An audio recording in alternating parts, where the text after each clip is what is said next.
Hey, so let's continue. A lot of new things in this video that you might notice. The first thing you notice, my hair, right? So look, look, what do you guys think? My wife did it, okay? So don't make fun of me, especially in class. I think it's too short, but I always think it's too short. I never like it anyway. Also, we're gonna have different backgrounds now. That's not a Zoom background. So this is my house. I'm in the sunroom where it's all windows and looking at the backyard. So yeah, my wife is working in my office now. So I had to move, right? So you always have to move when you are the man, right? You have to move and kind of see where you can fit. And this is where we're gonna do our thing now, and maybe move around a little bit so you get to know my house a little bit more. So now we're going to talk about critical to quality requirements. So that's a method that we can use to translate things. So to understand what is critical to the customer in more like a subjective way, and maybe capture in interviews or questions, and translate that into performance metrics and goals that can be achieved. So becoming more objective on what you need to do and how you need to do, and then you can use that for like a true north to actually improve your process, and find out where you need to go and where what are the steps to get there. Okay, so we're going to start here is a very kind of simple explanation. The voice of the customer, we're hearing the customer saying, I hate dealing with your company. Well, we need to be more specific of that, right? Why, and clarify. Oh, because the products are not delivered on time. So then talking to the customer, you can understand, what be on time means, what is a good on time, depending on the industry. There's different on times and different lead times. It could be, one day, or it could be right away, or it could be, you know, some industries work with 60 days lead time or 30 days lead time. So you need to understand what is that time good for your customer, and then you can have an actual measurement, which is how long it takes for my delivery, or how many deliveries I do in within 10 days, for example. And then I can have a performance metric that will reflect that. So that kind of thinking process, going from the perception to the goal and the process metric, is that's what the critical to quality is going to help us do. Okay. So we're going to ask why several times. We're going to create what we call affinity diagrams, and then kind of translate that into performance metrics, right? So why do we want to create that? We want to translate our perception into actually requirements and performance metrics that we can achieve, and help us understand what is good, what is essential for our customers, right?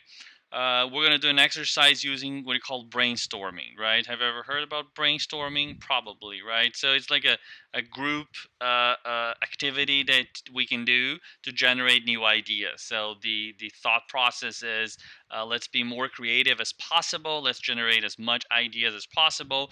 So no judgments, like anyone can come with different ideas. We're going to throw everything on the wall there, and then we're going to take a look at those in different ways, right? So brainstorming is a very well-known practice to actually try to think outside the box and all that crazy stuff, trying to generate as much as creativity as possible. So we're going to use brainstorm to create a voice of the customers. And the exercise that we're going to do in class is with the Moore School Cafe, but now we're just going to take a look and see how those exercises work, right?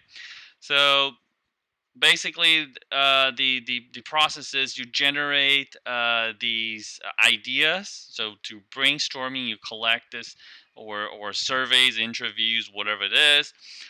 Then we use what we call the affinity diagram, and affinity diagram basically taking those different ideas and put them together by affinity, right? Yeah, very very easy. So I know you guys can do it. You generate ideas that are similar. You interview 10 or 100 different people. They have similar things that will appear, right?